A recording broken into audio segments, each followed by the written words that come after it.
Bonjour à tous et bienvenue dans ce nouvel épisode du Ramify Well Tour. Je suis aujourd'hui en compagnie de Christophe Pierry. Bonjour Christophe. Bonjour Samy. Alors Christophe Pierry, gérant du fonds Axe Climat, l'un des rares fonds sur le marché à se positionner directement sur la problématique de décarbonation. Donc comme on le sait, c'est une problématique qui a le vent en poupe.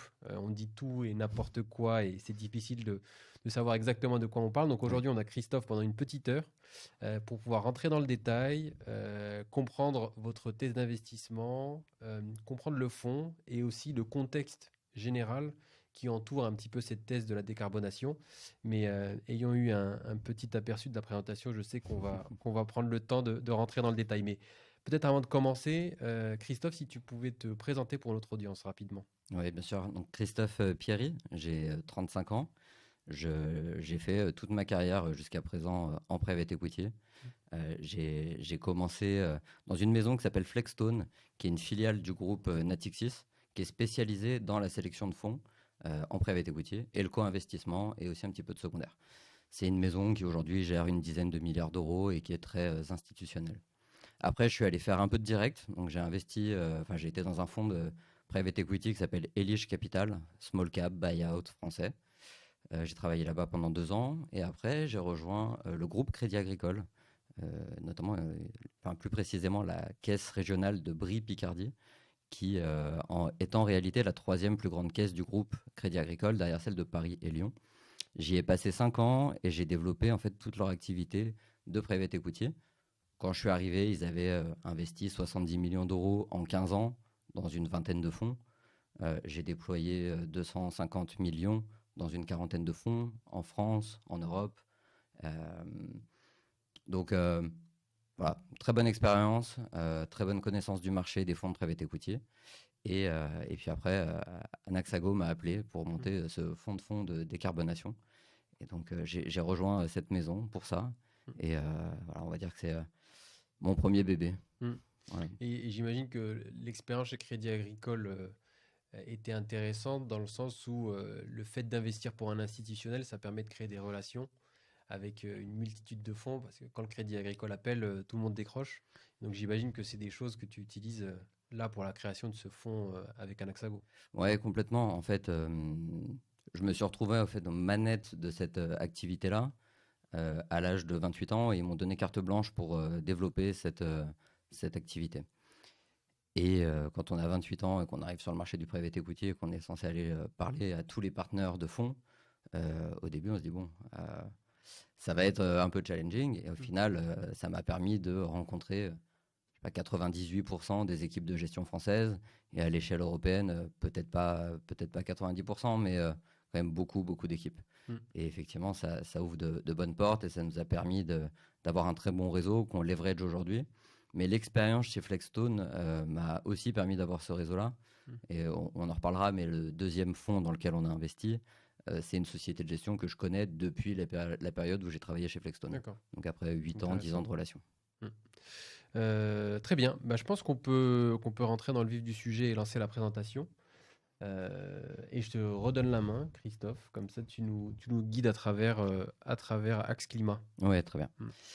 Bon, un bref mot sur Anaxago. On existe depuis 2012. On a levé et investi plus de 1 milliard d'euros depuis la création. Euh, on est une société de plus d'une quarantaine de collaborateurs et on est très présent sur les clubs deal immobilier, Mm. les fonds immobiliers, le capital risque et avec cette nouvelle verticale sur le private equity via un fonds de fonds dédié à la décarbonation. Et en fait, qu'est-ce que permet ce fonds de fonds? Enfin, pourquoi on a pensé ce fonds de fonds? Pour nous, il est évident que la thématique de la décarbonation est une thématique porteuse et qui va créer des opportunités de création de valeur financière pour les investisseurs. Il y a de tout dans la décarbonation. Nous, on a choisi 3 axes. Le premier, c'est la transition énergétique. On peut difficilement faire de la décarbonation sans passer par la transition énergétique. Donc, oui, il y aura un petit peu d'exposition à des parcs solaires, éoliens à travers toute l'Europe. Mais en fait, ce qui nous intéresse le plus dans la transition énergétique, c'est toute la chaîne de valeur.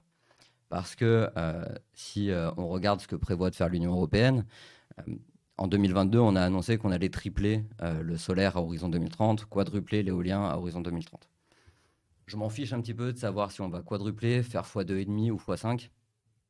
Par contre, ce qui m'intéresse, c'est que toute la chaîne de valeur va bénéficier d'une croissance sous-jacente tenue par le marché qui va être très intéressante. Donc, ça veut dire les personnes qui font de la fourniture de pièces critiques, la production de pièces critiques pour l'éolien, la chaîne logistique, le transport, l'installation, la maintenance, l'utilisation de nacelles, etc. Les logiciels de gestion de parc, qu'ils soient solaires ou éoliens, donc sur du software par exemple.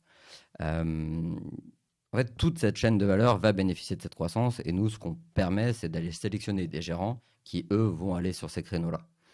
Donc ça, c'est pour la transition énergétique.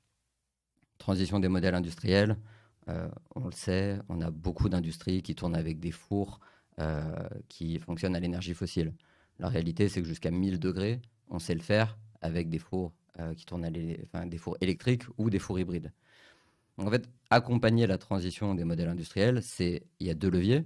Soit on va avoir des entreprises qui sont très émissives et on leur permet de décarboner leur ligne de production, par exemple. Donc c'est ce qu'on va appeler le Grey to Green ou le Brown to Green. Et le deuxième axe, c'est accompagner les entreprises qui apportent des solutions aux entreprises émissives pour qu'elles se décarbonent. Et on pense que l'axe le plus intéressant, c'est les entreprises qui apportent des solutions, parce que de l'autre côté, il y a beaucoup de CAPEX chez les personnes qu'on doit passer en Grey to Green. Mais dans tous les cas, il faut les deux pour la décarbonation. Nous, notre axe principal, c'est donc les solutions, mais on ne met pas de côté le passage du Grey to Green. Et l'économie circulaire et la gestion des ressources, on le sait, on est en Europe, on n'a pas le continent qui est le plus riche en ressources, et malgré tout, on en gâche énormément. Et quand on voit, par exemple, les axes pris par la Commission européenne sur l'économie circulaire, ils ont l'intention de créer une banque de l'économie circulaire dont l'objectif est qu'on maximise les ressources qu'on achète. Je prends un exemple, l'aluminium, c'est un exemple qui est marqué d'ailleurs sur la slide. Les propriétés physiques de l'aluminium font qu'on peut le recycler indéfiniment sans que ces propriétés physiques ne se dégradent. Et quand on recycle de l'aluminium, on permet d'éviter plus de 90% des émissions de gaz à effet de serre. Parce que pour faire de l'aluminium, on utilise des fours industriels qui consomment énormément d'énergie et qui polluent énormément.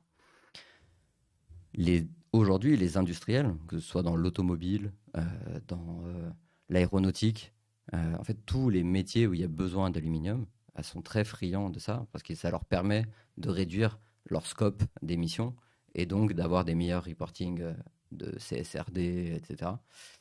Et donc on pense que c'est un très gros pan. D'après la Commission européenne ou d'après l'ADEME, juste des bonnes pratiques d'économie circulaire, on permettrait de réduire de 15 à 25% à horizon 2030 les émissions de l'Union européenne. Donc c'est pas neutre. C'est quasiment un quart du chemin à faire à horizon 2030. Et tu parles beaucoup de l'Europe. Est-ce que ça veut dire, peut-être que je prends de l'avance sur le fond, mais est-ce que ça veut dire que la thèse du fond est très européenne ou pas vraiment? Complètement. Complètement. Pour plusieurs raisons. Quand on a commencé à écrire la thèse du fonds Axe Climat, on est en septembre 2023, soit un tout petit peu plus d'un an avant les élections américaines, et on s'est dit, la probabilité que Donald Trump repasse, elle est quand même non neutre. Est-ce qu'on a envie de s'exposer aux États-Unis sur la décarbonation et d'être en levée de fonds à ce moment-là en disant, voilà, nous, on vous propose de vous exposer aux États-Unis sur la décarbonation? On s'est dit, c'est peut-être un peu risqué. Je pense que bien nous en a pris. Après, quand on regarde ce qui se passe aux États-Unis sur la décarbonation, la réalité, on va en parler juste après, mais la réalité, c'est que si on avait 10 ou 15% d'exposition sur le fonds aux États-Unis, ce ne serait pas un problème pour la performance du fonds. Donc, je ne sais pas si tu veux qu'on parle tout de suite du contexte Trump, parce que nous, c'est une question qu'on nous pose. Donc, j'imagine que c'est une question. Je pense que oui, c'est les gens, tout le monde a un petit peu peur de l'avenir de la décarbonation avec Trump. Alors, la bonne nouvelle, c'est qu'il est là que pendant 4 ans. Et souvent, les politiques, en tout cas les politiques de décarbonation, c'est des cycles plus longs. Mais oui, ravi de rentrer dans le détail. Nous, c'est une question qu'on nous a beaucoup posée depuis l'investiture. Et donc, c'est vrai qu'on a quand même pas mal d'éléments de réponse sur le sujet. On a une vision qui est assez claire de l'impact de Trump sur la décarbonation. Si on sort du bruit médiatique et donc des médias qui ont raison d'être alarmistes, parce qu'en fait, si on ne maintient pas un certain alarmisme là-dessus, les gens vont commencer à s'en désintéresser. Et donc, c'est normal qu'on en parle beaucoup, beaucoup dans la presse. Après, quand on regarde de façon un petit peu plus rationnelle, sous Obama, en 8 ans de mandat, plus 80% d'augmentation sur le pétrole aux États-Unis. Les États-Unis deviennent à ce moment-là le plus gros fournisseur producteur de pétrole au monde. Sous Biden, on est à plus 10, plus 15 sur le pétrole et sur le gaz. Alors que la rhétorique de Biden était quand même beaucoup plus verte. J'ai oublié comment s'appelait la vice-présidente Kamala Harris. Ouais, Kamala Harris s'était vantée d'avoir permis un vote pivot qui permettait de faire plus de forage. Alors qu'elle-même est démocrate et que normalement elle était censée plutôt soutenir la décarbonation. En fait, nous, notre lecture, c'est que le président il soit démocrate ou républicain, ça change rien aux États-Unis. Les États-Unis ont besoin d'exister sur la scène du pétrole pour des questions de soft power en face de la Russie, du Middle East, de l'Iran. Et donc, ils ont besoin de ça. Après, quand on regarde ce qui se passe dans les différents États, parce qu'il ne faut pas oublier que les États-Unis, c'est un pays avec un gouvernement fédéral et que chaque État est libre de mener la politique qu'il veut. En tout cas, sur les sujets d'énergie, ce n'est pas vrai pour tout. Il y a une alliance qui s'appelle l'US Climate Alliance, où il y a 24 États qui représentent près de 60% du PIB et 55% de la population américaine, qui, après l'investiture de Donald Trump, a dit nous, on reste alignés sur les accords de Paris. Si on prend l'exemple du Texas, qui pour le coup n'est pas dans l'US Climate Alliance et qui est l'État pétrolier par excellence, en 2017, il faisait 15% d'énergie renouvelable dans leur mix énergétique. Trump est sorti des accords de Paris en 2018. En 2024, le Texas, c'est 35% de son mix énergétique qui est lié aux énergies renouvelables. Et plus d'ailleurs dans l'éolien que dans le solaire, ce qui n'est pas intuitif comme ça. J'aurais dit solaire. En général, on se dit que c'est le solaire. Et donc, en fait, pour nous, la transition énergétique, elle est ancrée dans l'économie américaine. Les Américains, ils ne sont pas bêtes. Quand il y a moyen de faire de l'argent, ils font de l'argent. S'ils se disent qu'ils vont faire de l'argent avec les énergies renouvelables, ils le feront. Biden avait un programme qui s'appelait le Inflation Reduction Act que Trump voulait enlever. En fait, il y a plein de gouverneurs républicains qui ne veulent pas retirer ce traité parce qu'ils en ont énormément bénéficié et ils voient bien que la transition énergétique est importante pour eux. Donc en réalité, pour nous, il y a un peu de discours. Tu as celui de Trump qui est très clivant, très agressif, et la réalité économique et ce qui se passe dans les États. Après, quand on regarde en plus à l'échelle globale, en Europe, la décarbonation, elle est ancrée complètement. À horizon 2050, on veut être neutre en carbone. Est-ce qu'on y sera en 2050? Est-ce qu'on y sera en 2055? C'est pas vraiment le sujet. Si on a un peu de retard, c'est pas grave. C'est moins grave. Et puis, tu as des contre-pouvoirs, d'autres forces en présence, comme la Chine, qui n'a pas énormément de ressources, hormis beaucoup de charbon, et qui est aujourd'hui le premier producteur mondial d'énergie renouvelable, d'électricité issue d'énergie renouvelable. Et clairement, la Chine montre son leadership là-dedans et est pour la décarbonation. Et c'est pas les seuls pays, tu as toute l'Union européenne, le Japon, le Brésil, même l'Inde. Alors l'Inde, ils ont dit 2070, parce que 2050, c'est un peu court pour eux. Donc, pour nous, c'est pas un sujet, c'est une tendance long terme. Il va y avoir évidemment du bruit, des hauts, des bas, etc. dans la façon dont on va parler de la décarbonation, mais à long terme, c'est pas un sujet. Et comme on fait du private equity et qu'on fait plutôt sur du long terme, on pense que ça va quand même plutôt bien avec. Ok. Et une question, je ne sais pas si tu as la réponse, mais en termes de capitaux dirigés vers la décarbonation au sens large entre l'Europe et les États-Unis, ça se vaut? Parce que l'Europe a quand même des ambitions, en tout cas d'un point de vue extérieur, on a l'impression que les ambitions sont plus fortes. Est-ce que ça se retrouve sur les capitaux fléchés ou pas vraiment? J'ai pas les chiffres exacts, mais par exemple, tu vois, on voit que tu as beaucoup aujourd'hui d'institutionnels américains, de gros family office américains qui souhaitent s'exposer à la décarbonation en Europe. Parce qu'ils savent que ils pensent, comme nous, que c'est une opportunité intéressante. Après, il y a quand même des chiffres. Donc ça, c'est des chiffres qui datent plutôt de fin 2023, début 2024, où on a des grands institutionnels qui ont décidé d'orienter beaucoup d'argent là-dessus. Mm. Donc je ne peux pas te donner la masse exacte, mais quand on prend le plus grand fonds de pension californien, ils ont décidé d'orienter 100 milliards à horizon 2030. Il y a le fonds de pension de l'Oregon qui a annoncé qu'ils allaient orienter beaucoup d'argent. Ils l'ont annoncé il y a un mois. CPPIB, le fonds de pension canadien, 20 milliards d'ici 2025, etc. Et en fait, ça a permis à des très grands acteurs du private equity, donc des très grands noms, de lever des fonds de taille très significative, de 1 à 15 milliards d'euros. Nous, ce qu'on se dit, alors c'est les plus grands, mais ce n'est pas forcément les meilleurs. On pourra en reparler aussi, on pourra parler du segment du small mid cap. Ils ont levé beaucoup d'argent et ce n'est pas le marché le plus profond. Nous, on va se positionner sur le small mid cap parce qu'en fait, à partir du moment où on va dans des fonds de 400, 500, 600 millions, 1 milliard, quand on va doubler, tripler la taille des boîtes, c'est eux qui ont le cash et qui vont être intéressés pour racheter ces boîtes-là. Donc on pense que ça va nous favoriser la liquidité. La valorisation, on verra. Il y a des gens qui parlent de green premium. Je ne suis pas un grand partisan du green premium parce qu'en fait, je pense qu'à partir du moment Qu'est-ce que tu appelles exactement le green premium? Mieux valoriser des entreprises parce qu'elles sont plus vertueuses. D'accord. En fait, ça marche un certain temps, mais quand tout le monde monte son niveau, en fait, tu as plus un niveau de pénalisation, enfin de pénalité sur des entreprises les moins disantes. Et au final, tout le monde sera valorisé à peu près au même niveau. Okay. Donc nous, on n'est pas, on poussera jamais en argument qu'il y aura des green premium sur les valorisations des belles boîtes. On pense plutôt qu'il y aura des décotes sur les plus émissives. Okay. Et donc, voilà, ces grands fonds, je pense que c'est quand même quelque chose d'assez intéressant. Il y a un autre point, tu parlais des chiffres un petit peu sur la décarbonation. Ici, c'est les chiffres de à combien on estime la décarbonation. Et en fait, le besoin pour décarboner, c'est 28 000 milliards en 30 ans. Donc à peu près 1 000 milliards d'euros par an pendant 30 ans pour décarboner. À l'échelle du monde, pas uniquement en Europe. Et en fait, c'est quand on voit l'état des finances actuelles des États, quand on voit celle de la France notamment, clairement, l'investissement privé va avoir un rôle très significatif à jouer là-dedans. Et donc, on pense que c'est un bon positionnement pour ça et que c'est vraiment source d'opportunités de création de valeur. Non, mais c'est intéressant comme message qu'on n'entend pas assez, c'est de dire que les investisseurs privés, et quand on dit investisseurs privés, ça ne veut pas uniquement dire les entreprises ou les institutionnels, aussi l'investisseur final, en investissant un peu plus d'argent dans la décarbonation, il peut avoir un impact parce que ce n'est pas l'État qui va venir combler le trou, encore moins en Europe.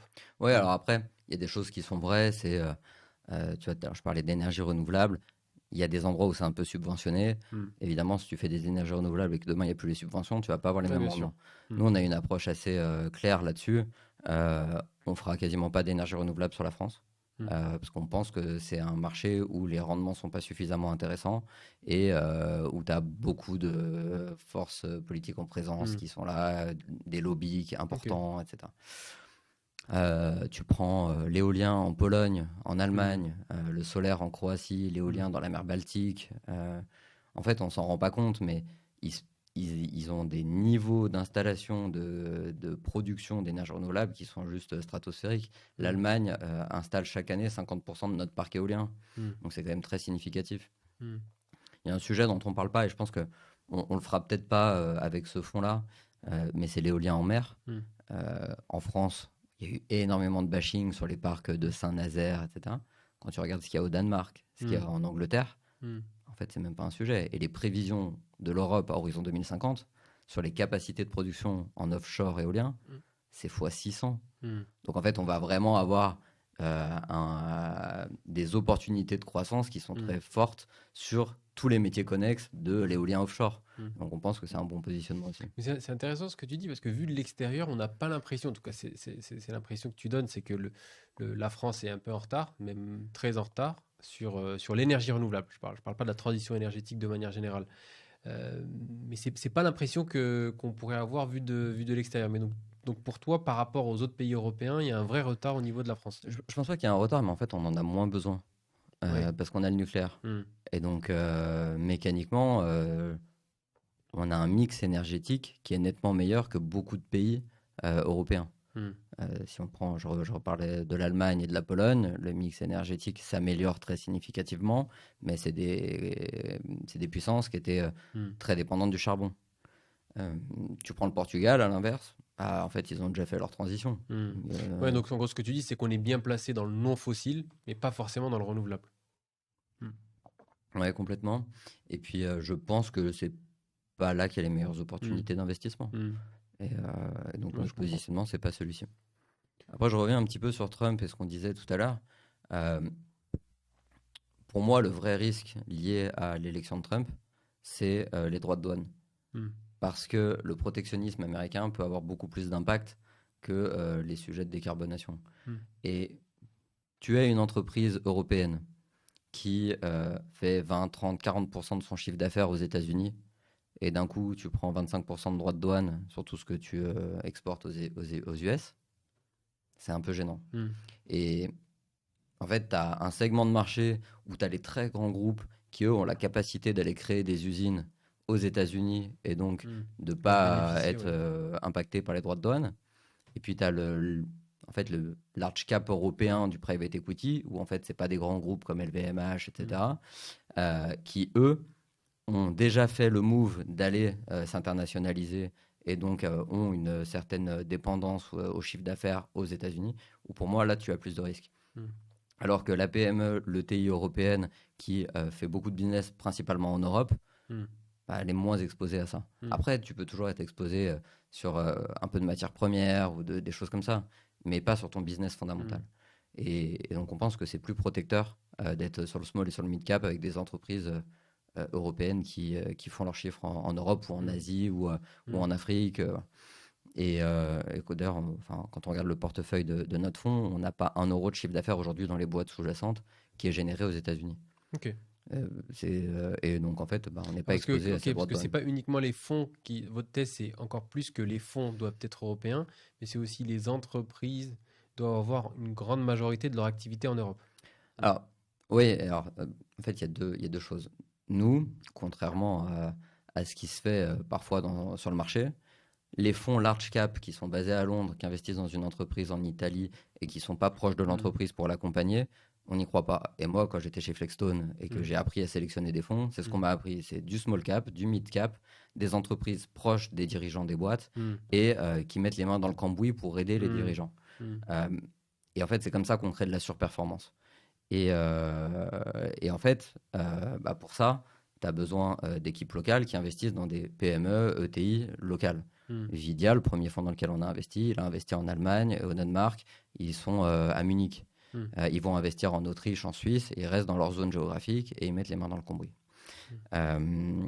Et donc en général, c'est des boîtes, bah, quand tu fais 30, 50 millions d'euros de chiffre d'affaires, ta priorité, quand tu es industriel, c'est pas forcément les US. Hmm. Tu as déjà de quoi faire en Europe. Hmm. Un autre truc qui est intéressant d'ailleurs sur ce sujet, c'est les boîtes scandinaves. Leur marché domestique est petit. Tous les pays de Scandinavie font entre 5 et 10 millions d'habitants. Hmm. Et en fait, elles s'internationalisent, mais sur l'Europe. Et donc, tu as des potentiels de croissance de ces boîtes-là qui sont hyper intéressants, parce que tu as une certaine proximité avec la Scandinavie. Et elles s'ouvrent le marché européen, où tu as 500 Hmm. millions d'habitants. Donc, en Hmm. fait, tu as quand même une profondeur de marché hyper Hmm. intéressante. Hmm. Et juste peut-être pour peut-être l'audience qui connaîtrait pas la terminologie, est-ce que tu peux resituer small, mid et large cap en donnant des. Alors je sais que les définitions varient d'une personne à l'autre, mais je pense qu'en donnant des exemples d'entreprises ou de types d'entreprises, ça parle Oui. plus. En France, le large cap, pour moi, il Hmm. commence à 1 milliard, 1,5 milliard. Certains De diront que chiffre c'est. d'affaires ou de Pardon, valorisation. je parlais de taille de fonds, pardon. Ok. Moi, je parle Euh, vraiment des entreprises là pour le coup. De donner un exemple d'entreprise, un fonds large cap, il va aller chercher quel type d'entreprise? En fait, je vais prendre le raisonnement dans l'autre sens, mais en disant, tu vois, tu as un fonds de 1,5 milliard d'euros et tu Mhm. investis en tant que majoritaire dans des boîtes. Hmm. En général, dans ton portefeuille, tu vas mettre 10 boîtes. Hmm. Donc, ça veut dire que tu vas déployer 150 millions par boîte. Tu Hmm. veux avoir la majorité. Donc, c'est des boîtes qui vont être valorisées autour de 300 millions, parfois plus, parfois Hmm. moins. Et donc, une boîte qui est valorisée 300 millions, bah, selon le multiple, si on prend le multiple moyen de, d'EBITDA, Hmm. qui en Europe est autour de 10 fois en Hmm. valorisation, bah, ça veut dire que c'est des boîtes qui font 10 fois d'EBITDA. Hmm. Enfin, qui font 30 millions d'EBITDA, pardon. Hmm. Et quand tu fais 30 millions d'EBITDA et que tu as 10% de rentabilité, c'est des boîtes qui font 300 millions d'euros de chiffre d'affaires. Donc en fait, quand tu es un fonds d'1,5 milliard, pour moi, tu es autour de boîtes qui vont faire 200, 300, 400, 500 millions d'euros de chiffre d'affaires. Donc là, c'est la grosse PME. Grosse PME qui Ouais, est avant tout française et qui s'exporte un petit peu en Europe. Tu es dans le haut de l'ETI, on va dire. Après, nous, on fait des boîtes qui ont de 20 millions d'euros de chiffre d'affaires à 300 millions d'euros de chiffre d'affaires. En fait, on va s'arrêter là à peu près. Donc mid-large cap, on va dire. 20 millions d'euros de chiffre d'affaires, tu fais 4-5 millions d'euros d'EBITDA, donc tu fais 40-50 millions de valo, tu restes quand même dans le small. En fait, on va dire le haut du small ou le bas du mid. Tu vois. Et après, on s'arrête au large cap, au upper mid, si on peut dire ça comme ça. Non, mais je sais que de toute façon, d'un gérant à l'autre, les définitions changent. Et puis de la géographie. Bien pour avoir juste une idée de la géographie, effectivement. 1 milliard aux États-Unis, c'est pas du small cap, mais pas loin. Ouais. C'est pas du tout là. Donc ça dépend de la géographie, ça dépend de la vision de chacun. Ça dépend. Très bien. Écoute, je pense que c'était super clair. On a fait un beau tour d'horizon du contexte global, des potentiels risques. Et je pense que maintenant, tout le monde a envie de savoir comment est-ce que tout ça se retranscrit dans le fond.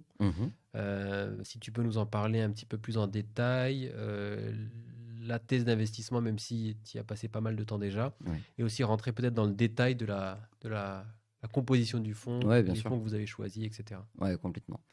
Alors, Axe Climat, vous l'avez compris, c'est un fonds de fonds, on l'a dit. Point important, on est le premier fonds de fonds français à être labellisé LTIF 2. LTIF 2, c'est un label qui permet à des fonds professionnels, donc des FPCI ou des SLP, de pouvoir distribuer le fonds à un montant inférieur à 100 000 euros. Parce que normalement, la réglementation, c'est 100 000 euros minimum. En fait, nous, maintenant, on peut le distribuer à partir de 20 000. Et c'est pas 20 000 tous les ans. Si vous voulez mettre 20 000 aujourd'hui, vous pouvez mettre 20 000 aujourd'hui. On a passé 3 mois sur cet agrément. On a été les premiers. On est toujours les premiers.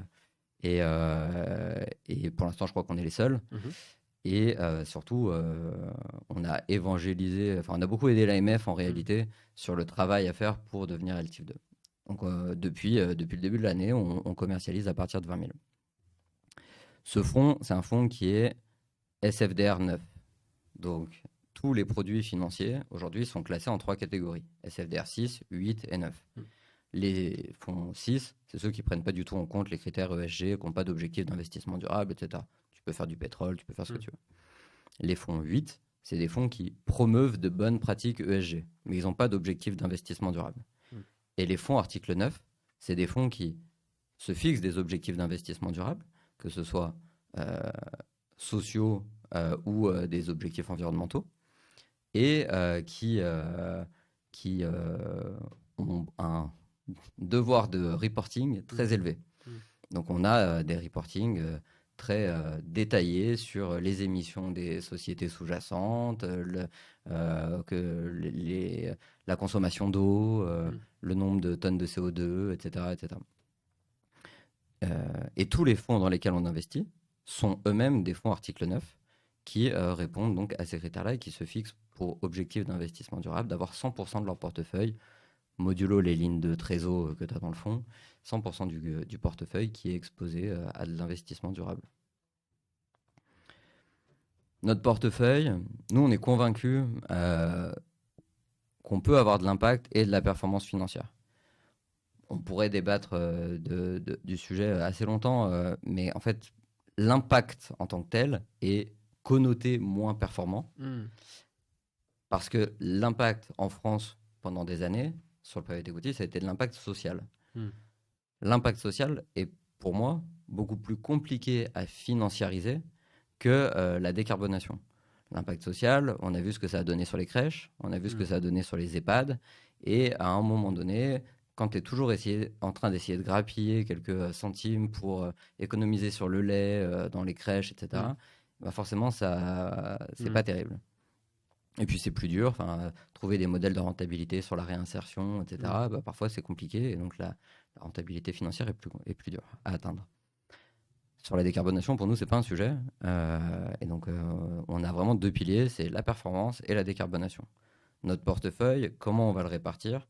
C'est très classique dans un fonds de fonds. Je pense que toute notre audience a déjà vu ça sur les différents acteurs qui passent chez Ramify. C'est 80% de sélection de fonds. Donc, on va aller chercher entre 6 et 8 fonds européens sur la décarbonation et 20% de co-investissement. Deux intérêts du co-investissement. Le premier, c'est que ça permet de baisser l'enveloppe globale des frais, puisqu'il n'y a pas de frais sous-jacents. On obtient le co-investissement de façon gratuite en frais de gestion et en commission de surperf. Le deuxième, c'est que ça permet de venir booster la performance en se surexposant aux entreprises qu'on estime les plus prometteuses dans le portefeuille de 80%. Nous, on se positionne que sur le small et sur le large cap. Et pourquoi ? Parce qu'en réalité, si on regarde les chiffres, il y a une étude de Schroeder qui a été menée en 2022 sur 200 000 transactions de private equity et 40 000 fonds de private equity. Ce qu'il en ressort, c'est que le small et le mid cap surperforment le large cap. Ce que ne montre pas ce graphique, c'est qu'il y a plus de volatilité. Donc, dans le small, il y a plus de gérants qui vont finir à 1.3 et plus de gérants qui vont finir à x4. Et alors que dans le large, grosso modo, tout le monde fait entre 1.5 et 2 fois la mise. Et quand tu dis 1.3 x 4, juste pour être clair, c'est le multiple sur le capital multiple investi. Net sur le capital investi, ouais, tout à fait. Et dans le large cap, tout le monde fait entre 1.5 et 2 en Europe, grosso modo. Et donc, tu n'as pas de prime à la sélection. Enfin, ça ne sert à rien d'aller payer un gérant de fonds de fonds pour aller faire du large cap, alors qu'en fait, tu prends un produit d'accès chez Ardian et tu vas avoir ton 1.6, ton 1.7 sans trop de difficulté.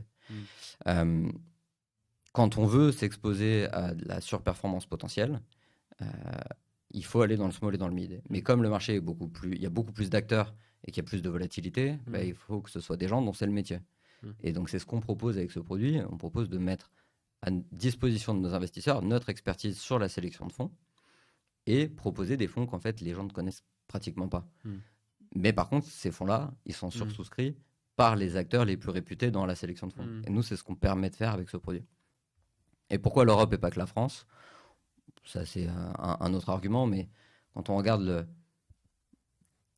la performance minimum à atteindre en France pour se classer dans le premier quartile, il faut faire 1.9, donc 1,9 fois la mise en net. 1,9 fois la mise en net, à l'échelle européenne, c'est la médiane du marché. Donc en fait, même si tu sélectionnes des fonds de deuxième quartile, tu performes plus que le marché français. Après, l'objectif, nous, c'est d'aller chercher des fonds de premier quartile. Qu'est-ce qui explique ce petit retard de la France ? C'est le marché plus mature et donc il y a moins de premium ? Ouais. T'as une partie de l'explication qui réside là-dedans. Le marché français, si je te prends le marché allemand est 40 à 60% plus petit que le marché français en volume et en montant investi. Ce qui veut dire qu'en France, on a beaucoup de sociétés de gestion, on a beaucoup d'intermédiaires, donc de banques d'affaires, et toutes les sociétés de gestion et toutes les banques d'affaires, qu'est-ce qu'elles font ? Elles vont sur les bases de données, elles regardent les chiffres de toutes les sociétés du marché et elles regardent quelles peuvent être les bonnes cibles à aller chercher en mandat pour aller après voir présenter la boîte au fonds de private equity. En Allemagne, tu as beaucoup moins ça. Donc en fait, qu'est-ce qui explique ça ? Parce que si on fait un raisonnement simple, l'économie allemande est plus grosse que la française, donc il y a plus besoin de capitaux, donc en principe, il devrait y avoir plus de fonds et donc plus de transactions. C'est plus fermé. Okay. C'est plus fermé, plus familial. C'est un peu comme le nord de l'Italie, où tu as beaucoup de gérants de private equity qui ont essayé de diversifier leurs activités en Italie et qui se sont un peu cassés les dents parce que c'est un marché qui est très compliqué à pénétrer. Il faut montrer patte blanche, c'est des familles, ça se transmet, même si ils vont préférer transmettre à une autre famille qu'ils connaissent, etc. Mais par contre, tu as une industrie qui est juste phénoménale. Tu as des outils industriels en Allemagne et en Italie qui sont dingues. Et donc, je pense que comme c'est plus fermé, c'était plus compliqué. Après, il y a une autre raison aussi, c'est que l'appétence à la dette, donc là je vais plutôt parler du LBO, en Allemagne est plus faible qu'en France ou au Royaume-Uni. Et donc, aller proposer de racheter des boîtes en mettant 4 fois, 5 fois d'endettement, 5 fois les l'EBITDA d'endettement, ça les intéresse moins. D'ailleurs, on le voit, nous, dans le portefeuille, le levier moyen, il est à 2,8 fois les l'EBITDA. C'est-à-dire qu'il est plus bas que la limite d'une banque française qui va arrêter de te prêter à 3,5, 4 fois les l'EBITDA. Donc, ils sont très prudents là-dessus. Et nous, c'est ce qu'on aime bien parce qu'en fait, ils payent pas cher les boîtes. En France, tu payes en moyenne 9 fois, 10 fois une entreprise quand tu la rachètes en multiples d'EBITDA. En Allemagne, là, on regarde le portefeuille de Vidia, on est à 6,5 fois l'EBITDA Ok. en moyenne, avec un levier à 2,8. Donc c'est très sécure. Tu n'as pas cette dépendance, enfin cette volatilité que tu pourrais avoir à cause des mouvements de taux sur le marché. Et d'ailleurs, c'est aussi pour ça peut-être que le small cap surperforme, c'est que le large cap est plus cyclique, dans le sens où quand tu finances un deal en large cap, tu vas avoir 50-70% de ton deal parfois qui est financé par du levier, donc de la dette. Demain, quand tu as une variation des taux en retournement de marché, ben, les entreprises, elles doivent rembourser cette dette et c'est beaucoup plus compliqué. Alors que dans le small et dans le mid, tu vas utiliser entre 30 et 50% maximum de levier dans ton opération. Donc tu es moins dépendant à la variation des cycles économiques et des taux. Donc nous, on se focus vraiment small cap, mid cap, européen. Je ne l'ai pas précisé, mais buyout, capital développement et infrastructure. D'ailleurs, on avait une question, et c'est une question intéressante, c'est comment est-ce que tu définis infrastructure verte? Énergie renouvelable, en greenfield ou en brownfield. Greenfield, c'est des projets construits de A à Z où tu viens développer le projet. Brownfield, c'est de la gestion des projets déjà établis. Et en fait, ça a deux intérêts. Le rendement risque est plus équilibré. On sait qu'on ne fera pas du 2,5 fois la mise en net sur un fonds d'infrastructure. On va faire un 7, un 8. Mais on sait que le risque est aussi moins élevé et ça équilibre un peu le portefeuille. La deuxième raison, c'est que les fonds d'infrastructure, ça coûte moins cher que les fonds de buyout. Donc nos frais sous-jacents coûtent moins cher parce qu'un fonds d'infra, ça va coûter 1%, alors qu'un fonds de buyout, ça coûte 2%, grosso modo. Et ça coûte moins cher parce que c'est plus gros? C'est surtout pour ça ou c'est qu'il y a moins de gestion Ça dépend. T'as en réalité, dans tout le marché, les très gros fonds, au bout d'un moment, tu es quand même censé diminuer un petit peu tes frais. Il y en a qui se permettent de ne pas le faire, mais quand tu lèves des fonds de 10 milliards, est-ce que tu as vraiment besoin de 2% de frais de gestion pour faire tourner ta boîte? Je ne suis pas certain. Et donc, si tu prends des gérants français comme Antin, donc là, on n'est pas du tout sur les énergies renouvelables, mais c'est un gros fonds d'infrastructure, tu as les premières parts, elles commencent à 1%. Tu as des parts à 1,2, 1,3, 1,4%, mais tu as des parts à 1%. Et dans les fonds d'énergie renouvelable, tu mets aussi moins les mains dans le cambouis opérationnel qu'une entreprise sur sa ligne de production où tu vas aider le dirigeant à lui apporter plein de bonnes pratiques pour optimiser sa chaîne de valeur. Et donc, en général, ça coûte entre 1 et 1,5%, là où un fonds de buyout te coûte 2%. En fait, nous, on a un sous-jacent où tu es en moyenne entre les 20% à 0, les 20% d'infra à 1, 1,1 et les 60% restants en buyout growth qui coûtent du 2%. En frais pondérés sous-jacent, on est plutôt à 1,1, 1,2. Là où ceux qui ne mettent pas d'infra vont se retrouver à 1,5, 1,6. Ça, c'est intéressant. Et en termes d'exposition, 30% de Scandinavie. On verra combien on finit exactement, mais autour de 30% de Scandinavie, 30% d'art Benelux. Donc d'art, c'est Allemagne, Autriche, Suisse. 20% maximum sur la France et 20% maximum sur l'Europe du Sud. Et aujourd'hui, on a commencé à constituer le portefeuille. On a deux premiers investissements. Vidia Climate Fund, super société de gestion allemande, spin-off d'un groupe qui s'appelle Orlando. Je vous mets ici le track record synthétique de la boîte, mais de l'équipe. Ils n'ont jamais perdu d'argent sur un deal. Et le plus mauvais deal a fait 1,9 fois la mise en brut et 20% de TRE brut. Donc là, on ne parle pas d'un fonds, on parle d'un deal. Un seul deal. Okay. Le plus mauvais deal, c'est 1,9. Et ils ont combien de deals à peu près par fonds? Là, ils ont une vingtaine de deals dans le track record. Ok, donc c'est pas mal. Ouais, c'est vraiment, c'est très solide. Et il n'y a pas un deal qui a fait x15 et qui vient distordre le track record.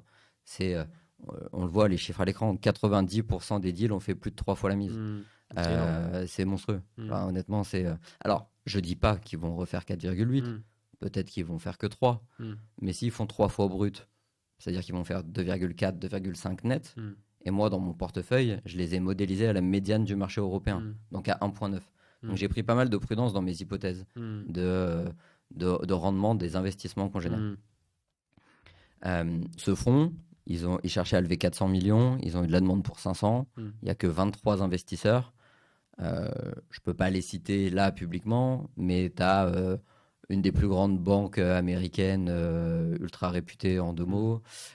Tu as des très gros asset managers européens spécialisés dans la sélection de fonds de private equity. Tu as des fonds de fonds anglo-saxons, des fonds de pension suédois. Et nous, on est le seul acteur français à avoir été accepté dans ce fonds. Et je dis bien accepté parce qu'il fallait jouer des coudes pour pouvoir rentrer dans ce fonds-là qui était largement sursouscrit. Et tous les acteurs que je viens de citer, ils ont mis entre 20 et 80 millions d'euros dans le fonds. Donc, ils mettent quand même des tickets très significatifs. Et donc, ce fonds-là, tu le connais de ton expérience chez Flexstone ou chez Crédit Agricole, ou c'est juste en dehors de tes expériences pro? Alors, je les ai découverts quand j'étais au Crédit Agricole. C'était pas du tout un investissement qu'on a fait au Crédit Agricole parce que ça rentrait pas à ce moment-là dans notre thèse d'investissement. Mais c'est une équipe que je connais depuis 2021. D'accord. Et donc, j'ai beaucoup travaillé pour faire en sorte que nous, on ait notre place dans ce fonds-là, même s'ils n'avaient pas besoin de nous. Parce que clairement, ils n'avaient pas besoin de nous. Et donc, écoute, on y est, on est ravis d'y être. Ils ont déjà investi dans 4 boîtes. Toutes les lignes sous-jacentes ont déjà été revalorisées. Le fonds reste en négatif parce qu'on est en courbe en J, mais toutes les lignes se portent bien et ont été revalorisées. Donc ça, c'est quand même assez important. Et donc, eux aussi, c'est du small mid. Small mid. Là, on est dans du mid. Enfin, un fonds de 1500 millions en France, c'est du mid. Point hyper important, l'équipe, dans ce fonds-là, détient 5,5% du fonds. Ça veut dire qu'ils investissent 22 millions d'euros de leur poche. Sur les 22 millions, il y a 17 millions qui est fait par endettement. Donc, ils n'ont pas intérêt de se planter sur le fonds. Ils sont très impliqués. Et ça, c'est un point qu'on regarde, évidemment. C'est pas le premier critère, mais c'est un critère hyper important. C'est l'alignement d'intérêt qu'on peut avoir avec ces gérants-là. Bien sûr. Ils auront un potentiel de carry très important s'ils font du 3 fois la mise. Mais s'ils se plantent, la perte, elle peut être un peu salée quand même. Il y a juste une question que je trouve intéressante, qui est un peu large, mais qui est intéressante. Et je pense que ça mérite d'expliquer la différence pour l'investisseur final retail. Ouais. La question, c'est pourquoi privilégiez-vous le fonds de fonds plutôt que l'investissement direct? Alors, c'est des choses complètement différentes, mais moi, je vois surtout un intérêt pour le client final, parce qu'un fonds comme Vidia, c'est juste impossible pour un investisseur privé d'y avoir accès. Mais alors, je vais...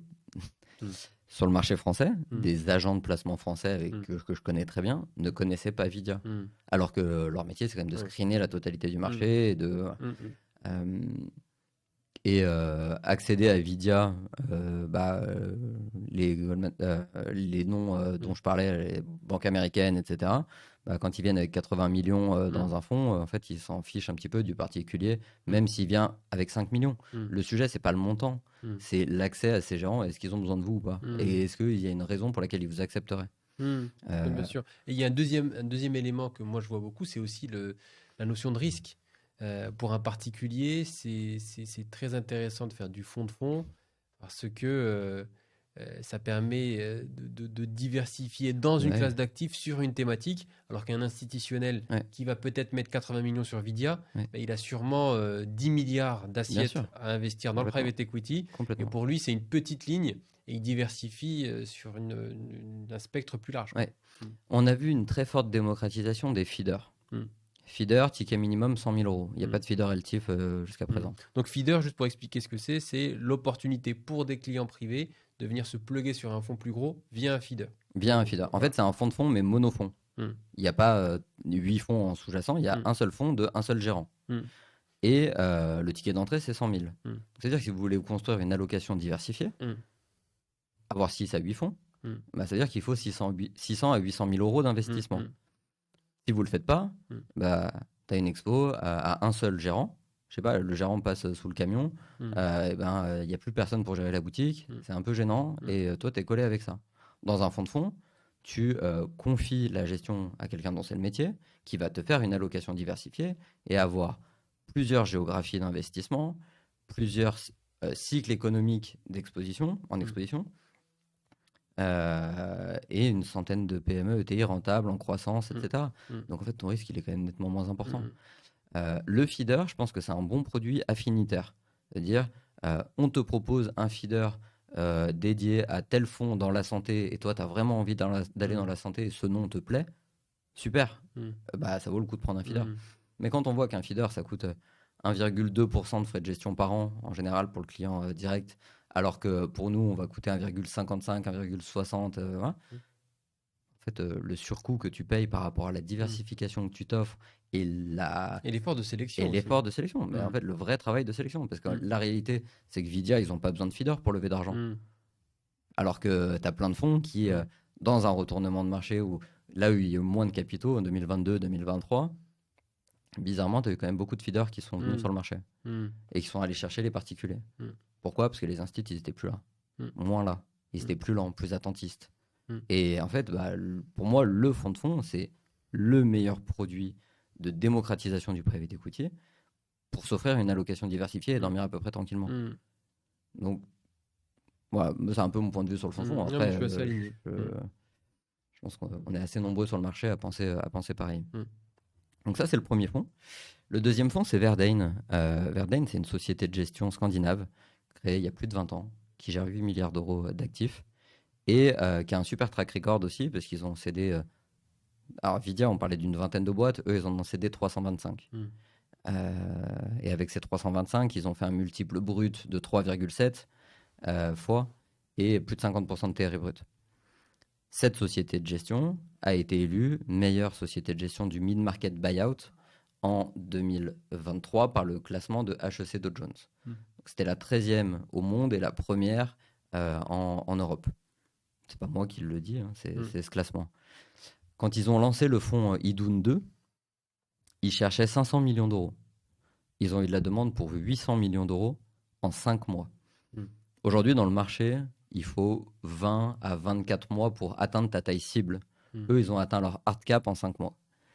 C'est une société de gestion que je connais depuis 2016. Bah, malgré ça, les Allemands, tu disais? Non, Verdane, les Scandinaves. Oui, Scandinaves. Ouais, ils sont basés à Stockholm. Enfin, historiquement, ils viennent d'Oslo, mais maintenant le siège est à Stockholm. Et en fait, eux, ils étaient vraiment, vraiment plus que souscrits.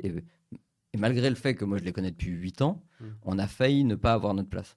Finalement, on a eu notre place, donc on est très content. Cette fois-ci, on n'est pas le seul investisseur français, on est l'un des 2 seuls investisseurs français, parce qu'il y a un très grand assureur pour son compte propre qui a investi également dans ce fonds-là. Et en fait, je suis à peu près sûr, à moins que on ait des personnes qui fassent de la sélection de fonds parmi notre audience. Je suis quasiment sûr qu'il n'y a personne qui a entendu parler de Vidia, et Verdane peut-être, mais pas non plus le nom qu'on a le plus entendu sur le marché. Par contre, c'est sursouscrit et c'est les meilleurs acteurs qui y vont. Et fonds de fonds espagnols, allemands, UK, etc., qui vont là-dedans. Et donc, ça, c'est notre boulot, c'est d'aller faire ça. On a un 3e fonds qui va rentrer en portefeuille d'ici fin avril, et un 4e fonds qui devrait rentrer d'ici fin mai, et peut-être un 5e d'ici l'été. Si on ne le fait pas d'ici l'été, on le fera en septembre. Et vous les annoncez pas avant? Bah oui, c'est normal. Avant que en fait, contrairement à d'autres acteurs, plutôt que d'appâter les investisseurs en sortant des brand names, et comme on a une certaine expertise là-dessus, on préfère garder les noms et les annoncer quand ils ont fini leur levée. Parce qu'en fait, comme ça, on les garde pour nous. Vidia, on est venu au dernier closing. On a attendu qu'il y ait 2-3 boîtes dans le portefeuille et que ce soit le dernier moment pour venir. C'était le 28 décembre 2023. Verdane, c'est pareil, on est venu au dernier closing, 28 octobre 2024. Et après, on a disclosé les noms. Cette slide qu'on voit là, au lancement du fonds, c'était exactement la même. La seule chose qu'on a fait, c'est qu'à l'époque, c'était anonymisé et que maintenant, on disclose les noms petit à petit. Mais jusqu'à maintenant, tout ce qu'on a dit qu'on ferait, on l'a fait. On est allé chez les gérants qu'on avait présentés de façon anonyme. Et ça, c'est notre force aussi, c'est que on est capable de faire ce qu'on dit et d'aller vraiment chercher des noms qui sont très sursouscrits et qui sont inaccessibles. Et peut-être une dernière question par rapport à cette sélection de fonds. Toi, maintenant qui as côtoyé ces équipes de gestion, j'imagine que tu as dû en côtoyer d'autres au Crédit Agricole et chez Flexstone et dans ta vie antérieure. Qu'est-ce qui fait la différence entre ces maisons de gestion? Est-ce que c'est uniquement l'équipe? Est-ce que c'est le réseau qu'ils ont accumulé? S'il y avait un ou deux critères, ce serait quoi? Je pense que ce qui fait la différence dans la performance finale, c'est le niveau d'implication des équipes. Euh, C'est-à-dire que on a beaucoup, historiquement, le private equity français était très financier, avec beaucoup de gens qui sortaient de très bonnes écoles, et la voie royale, c'était le private equity ou la fusion-acquisition. Mais avec parfois beaucoup de personnes qui n'avaient jamais mis les pieds dans une entreprise. Hmm. La clé, c'est d'avoir des équipes avec des profils différents. Je reprends l'exemple de Vidia. Vidia, tu as 4 fondateurs. Sur les 4 fondateurs, tu en as 3 qui sont des financiers et tu as un dirigeant d'entreprise. Le dirigeant d'entreprise en question, il a dirigé 3 entreprises du track record des autres fondateurs. Donc en fait, quand ils rentrent dans une entreprise, ils savent comment ils vont fonctionner, quel levier ils vont activer dans cette boîte pour l'améliorer. La première boîte dans laquelle Vidia a investi, c'était une entreprise familiale. Il y a eu une transmission à la fille. La fille a toujours travaillé dans l'entreprise. Elle n'a jamais vu d'autres procédés industriels dans d'autres boîtes. Le dirigeant en question dont je te parlais, il est rentré dans l'usine et a dit, mais juste par la réorganisation de votre ligne de prod, vous pouvez passer de 20 000 tonnes de plastique recyclé à 30 000 tonnes de plastique recyclé. C'est ce qu'ils ont fait. Ils ont pris 50% de croissance organique juste par la réorganisation de la ligne. T'es financier, t'as jamais mis les pieds dans une boîte. Ah, c'est tu ça. le vois pas. Tu vois. Et j'imagine qu'il y a plus de gras à aller chercher, notamment dans les small et mid cap. Complètement. C'est des entreprises qui ne sont pas financiarisées, donc il n'y a jamais eu de fonds, Ouais. il n'y a jamais eu de cabinet de conseil qui arrivait pour dire on refait ci, on refait ça, donc ouais, ça peut expliquer ça aussi. Alors après, il y a de très bonnes opportunités d'investissement dans le large cap et il y a toujours des choses à améliorer. Mais quand tu es une entreprise familiale qui fait rentrer pour la première fois un actionnaire financier, donc ce qu'on appelle les deals primaires, bah ouais, tu as des leviers, tu as des clés facilement activables qui vont déverrouiller l'entreprise et lui permettre de scaler, de grandir beaucoup plus. Et donc ça, c'est important. Et nous, c'est ce qu'on recherche. C'est vraiment la création de valeur par l'augmentation de la rentabilité et de la top line, l'internationalisation par des croissances externes et la diversification des activités par de la croissance externe aussi. Si par-dessus, tu as un petit peu de désendettement, donc l'effet de levier que tu utilises dans le LBO, qui vient de créer un petit peu de valeur supplémentaire, c'est très bien. Si la création de valeur d'un portefeuille, elle vient principalement du désendettement, il y a un problème. Et donc nous, ce qu'on recherche, c'est les équipes qui vont créer de la valeur opérationnelle avec un petit peu de l'effet de levier, mais pas principalement. Oui, bien sûr. Voilà ce que je peux dire un peu sur le portefeuille d'Axe Climat et sur ce que ça va devenir. Point hyper important, c'est l'alignement d'intérêts. On met notre propre argent dans le fonds. On prend en contrepartie 12% de commission de surperformance. Comme on est à 12%, d'un point de vue légal, on aurait pu mettre que 0,6% de la taille du fonds de notre poche. On a décidé de le monter à 1 parce que je trouvais que c'était le minimum entendable sur le marché. Ces 12% de commission de surperformance, on ne les prend pas si on ne fait pas au moins 7% de TRI net sur le fonds. C'est-à-dire que si demain, on fait 6%, les investisseurs feront un multiple décevant de 1,35, 1,4 fois la mise, mais on n'aura pas pris de commission de surperformance. Voire même, on aura un petit peu perdu d'argent parce que moi, je m'endette financièrement pour pouvoir investir dans le fonds. Et c'est un point clé parce qu'en fait, je vois sur le marché de la démocratisation des acteurs qui prennent du carry interest sans minimum de performance, dès le premier euro de plus-value. Il y a des acteurs qui le prennent en multiple. Quand tu as un multiple minimum de 1,2 ou 1,25 fois la mise, c'est simple, je prends l'argent des investisseurs, je le pose sur un compte à terme à la banque pendant 10 ans, bah en fait, je fais mieux. Donc, est-ce que je mérite du carried, de la commission de surperformance si en fait j'ai fait 1,25 de multiple? Je ne pense pas. Et les standards du marché institutionnel, c'est d'être entre 7% de TRI net et 8% de TRI net. Donc ça, c'est une vraie volonté de notre part. Après, on ne garde pas tout pour nous. On en reverse 10% à une association qui sera en lien avec la thématique du fonds, qui n'a pas été choisie aujourd'hui et qui sera présentée au comité consultatif du fonds. Donc, on ne pourra pas la valider nous-mêmes.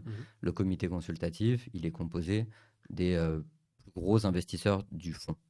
Donc, c'est eux qui diront « Ok, cette association, ça nous paraît pas mal, etc. » Et on a une partie de la commission de surperformance qui est conditionnée à l'atteinte des critères extra-financiers. On a 2 objectifs extra-financiers. C'est 1 million pour un fonds de 100 millions d'euros, par exemple, c'est 1 million de tonnes de CO2 évitées ou réduites et l'installation de 50 MW de capacité de production d'énergie renouvelable. Ok. Si on n'atteint pas ces objectifs, on s'assoit sur 20% de notre commission de surperformance qu'on reverse aux investisseurs. Ok. Donc ça, c'est aussi un point clé. Donc, les investisseurs privés qui ont investi dans le fonds. Tout à fait. Ok. Tout à fait. C'est intéressant ça. Et donc, la performance minimum pour déclencher cette commission, c'est 7%. Nous, ce qu'on cible, et ce sur quoi on communique de façon relativement prudente, c'est un multiple net de 1,7 fois la mise et un TRI net supérieur à 12%. Et je le redis, c'est vraiment des hypothèses prudentes. C'est-à-dire que Vidia, je les ai modélisés à la médiane du marché européen. Verdane, je les ai modélisés à 1,8 et 14% de TRI, alors qu'ils ont un track à 3,7 sur 20 ans. Les fonds d'infra, je les ai modélisés à 1,7 fois et 12% de TRI. Donc, on a une approche très prudente. On n'a pas un discours trop agressif. On préfère... Moi, en fait, j'ai encore 30 ans de carrière à faire devant moi. Donc, en fait, je préfère faire des promesses, il y a 1,7, 12%, et faire 1,8, 1,9, deux fois, etc. Plutôt que de dire on va faire 2 fois 25% de TRI, puis à la fin, ça vire du 1,6. Je veux dire, tout le monde sera déçu. Ce qui est sûr, c'est que ce n'est pas un produit sur lequel on fera 2,5 fois la mise en net. Mais la probabilité de perdre de l'argent sur un produit comme ça, faut quand même y aller. C'est-à-dire qu'il faut qu'il y ait vraiment un gros choc de marché pour que les 6 à 8 gérants de qualité institutionnelle, de premier quartile historiquement, se retrouvent en négatif tous et que notre portefeuille soit négatif. Ouais. C'est quand même assez compliqué. On revient à la discussion sur le fonds de fonds, c'est l'intérêt du fonds de fonds. Complètement. De diluer son risque. Ça peut arriver à un gérant, mais sur 6-8 gérants avec un track record de ce type, c'est quand même invraisemblable. Ou alors, si ça arrive, c'est que ce sera peut-être le dernier de nos soucis aussi. C'est-à-dire qu'il s'est vraiment passé quelque chose de très grave et qu'au final, les 20 000 ou 30 000, ce sera peut-être pas notre sujet. Il peut y avoir des risques de contre-performance. Quand on regarde la crise de 2008, tu as des fonds de fonds qui ont fini à 1,3, 1,4 fois la mise en net. Oui, parce que le marché s'était complètement retourné. Pour un peu que tu aies pris des mauvais paris, oui, tu peux. Mais la réalité, c'est que je pense que c'est quand même un produit. C'est fait pour faire, dans le pire des cas, 1,3 et dans le meilleur des cas, 2,5 avec une performance cible entre 1,7 et 2 fois. C'est ça, en réalité, ce qu'on cible. Bien sûr. Très clair. Peut-être un petit point sur les frais. Oui. Pour conclure, oui. On a différents types de parts et différents frais associés. Donc, depuis qu'on a l'agrément LTIF 2, on est accessible à partir de 20 000 euros. Et cette part est facturée 1,9% par an pendant toute la durée de vie du fonds. On a une part qui est accessible à partir de 100 000 euros, qui, elle, est à 1,7% les 5 premières années. Puis, il y a une dégressivité du taux sur les 5 années suivantes. Ce qui fait, en annualisé 10 ans, 1,55%. On a une part à 1 million, en annualisé 10 ans, on est à 1,15. Et une part à 2 millions, on est à 0,85. Ça, c'est la part institutionnelle. C'est un peu le tarif classique pour les parts institutionnelles. Donc, on a plusieurs souscripteurs sur la part à 2 millions d'euros. Et en fait, c'est un bon modèle, parce qu'en fait, on reste sur le montant souscrit. Ça veut dire que la personne qui rentre dans le fonds sait exactement combien de frais de gestion elle va payer à la fin. 1,5%, 1,55% par an pendant 10 ans, ça fait 15,5. Quand vous avez des fonds qui vous disent, déjà, on facture, je sais pas moi, 2,5% de frais de gestion par an pendant la période d'investissement, après on passe sur l'actif net. L'actif net, en année 6 et 7 d'un fonds, si le fonds est pas mauvais, normalement l'actif net, il est supérieur au montant souscrit. Ça veut dire qu'on peut se retrouver à payer plus de frais de gestion en année 6 et 7. Après, il va dégraisser l'actif. Donc, on va avoir un actif net qui va baisser. Mais à la fin, vous payez quand même 2,3 en annualisé 10 ans. Donc, ça fait 23% de frais de gestion. Là où nous, on vient se positionner plutôt à 15% de frais de gestion. Sachant que nos frais sous-jacents, comme on l'a dit, sont moins chers. Plus faibles, parce que le co-invest et parce que l'infra. Et après, il y a des droits d'entrée en fonction du type de part. Donc, ils sont toujours de 0 chez Ramify et avec 1% qui revient à Anaxago. Donc, on a cet incompressible chez nous. Donc, ça coûte 1% de droits d'entrée. Non, très clair. Très clair. On a une question qui est un petit peu liée à ça. Est-ce qu'il y a, parce que le fonds est commercialisé depuis l'année dernière, il me semble. Oui, c'est ça. Est-ce qu'il y a une prime de souscription? Oui. Alors, pas encore. D'accord. Elle commence le 1er avril. D'accord. Ah, donc oui. Donc C'est c'est maintenant. c'est maintenant. Ouais. Donc Allez. pour Fabrice qui posait la question, c'est jusqu'à la semaine prochaine. Et ensuite, ce sera une prime qui sera de l'ordre de. Alors, elle est de 7% pro rata temporis Mhm. des montants déjà appelés. Ce qui veut D'accord. dire qu'au 1er avril, elle va être à peu près de 1,8%. Mhm. Et plus le temps va passer, plus elle va augmenter. D'accord. Donc à l'été, on sera autour de 2,3, Ok. 2,5. Et à la fin de l'année, on sera autour de 3%. Ok. Et on est ouvert jusqu'au 31 décembre de cette année. Ok. Euh, Ce qui est important, c'est la date de souscription des bulletins de souscription. Mhm. Donc, la date de signature, pardon, des bulletins de souscription. Donc, il faut que ce soit signé au 31 mars à 23h59. Mhm. Si les flux arrivent une semaine, 10 jours D'accord. après, c'est pas un problème. Pas de problème. Ok. Mais il D'accord. faut que la date de souscription soit quand même Ok. validée. Et je ne l'ai pas précisé, mais on fonctionne comme pas mal de fonds avec des séquencements d'appels de fonds. Mhm. La part, accessible à partir de 20 000 euros, n'a pas d'appel de fonds. Ouais. Donc, c'est-à-dire, on décaisse 100% de Mhm. son engagement au moment de la souscription. Mhm. Par contre, sur les parts supérieures à 100 000, on a un décaissement de 20% à la souscription, puis 10% par semestre. Mhm. Comme on a commencé l'année dernière, et que là, on a le premier semestre Mhm. activé, on est à 30%. Donc, Mhm. quelqu'un qui souscrit 100 000 euros Ouais. doit 30 000 décaisser euros. 30 000 euros bientôt Mhm. et 10 000 euros en septembre, Mhm. puis mars de l'année prochaine, Mhm. puis septembre de l'année Mhm. prochaine, etc. Mhm. etc.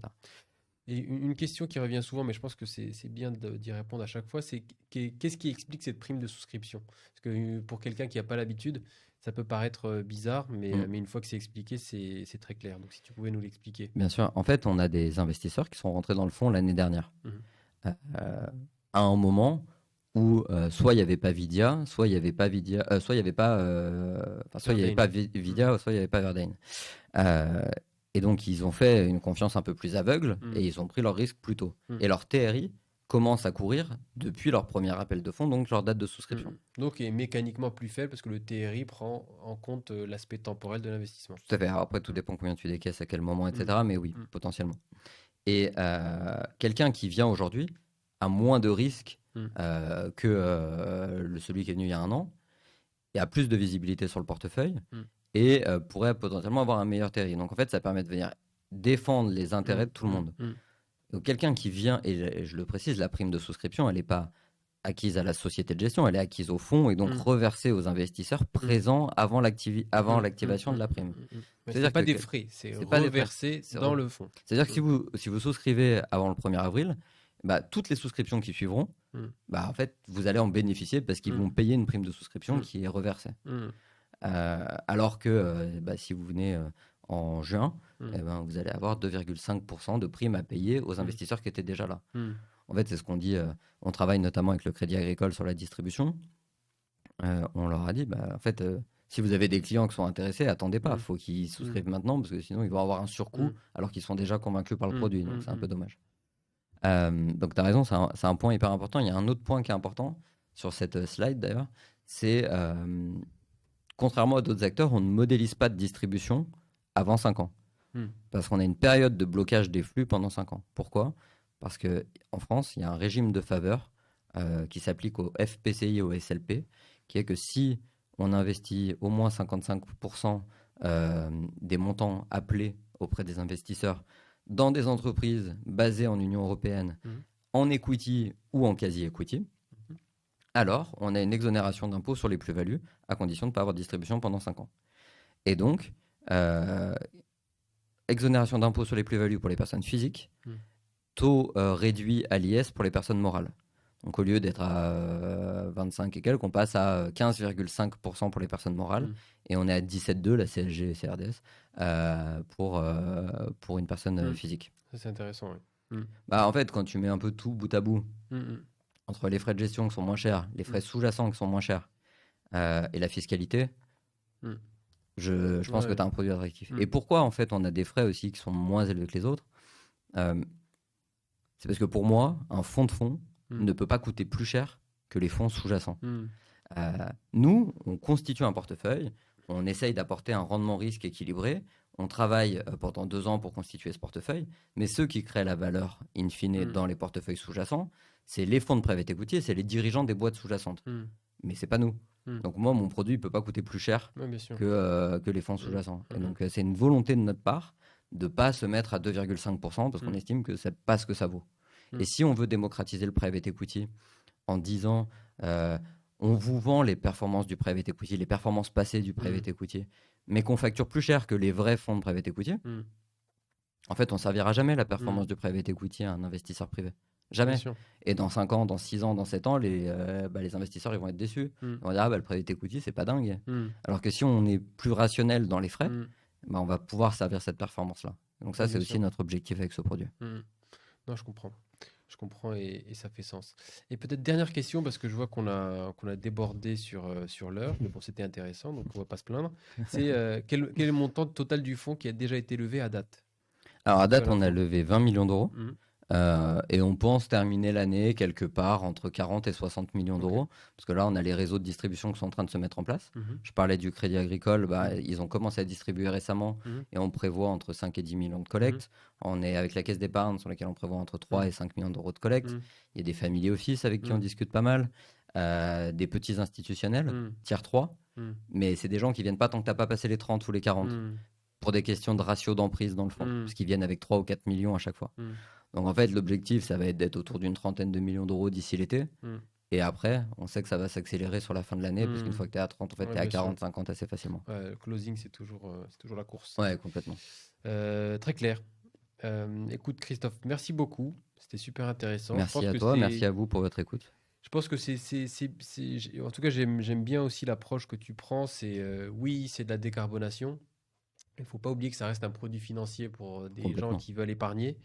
Et donc, il faut aussi parler perf, il faut parler frais. Sinon, on ne servira jamais la cause. C'est clair. Les produits, c'est avant tout des produits financiers pour que les gens puissent faire une plus-value. Et en plus de ça, si c'est bien fait et que les fonds sont bien choisis, ça sert la cause. Mais on ne peut pas avoir l'un sans l'autre. Non, et je pense qu'il faut avoir les deux justement pour servir cette cause-là. Et si je n'y croyais pas, je ne m'endetterais pas comme je le fais pour investir dans le fonds, très clairement. Bien sûr. Donc, nous, on est convaincus de cette thèse-là et qu'on peut avoir en même temps un réel impact. Super. Écoutez, j'espère que l'épisode vous a plu, que vous avez trouvé ça intéressant. N'hésitez pas à en parler à votre conseiller Ramify. Comme l'a dit Christophe, pour éviter la prime de souscription, vous avez jusqu'à mardi prochain. Alors, c'était pas prévu, c'est pas pour vous mettre la pression, mais voilà, c'est un excellent fonds et n'hésitez pas à au moins en discuter avec votre conseiller et regarder la fiche qui est sur l'application Ramify pour plus de détails. Merci beaucoup Christophe et à très bientôt. Samy. À bientôt.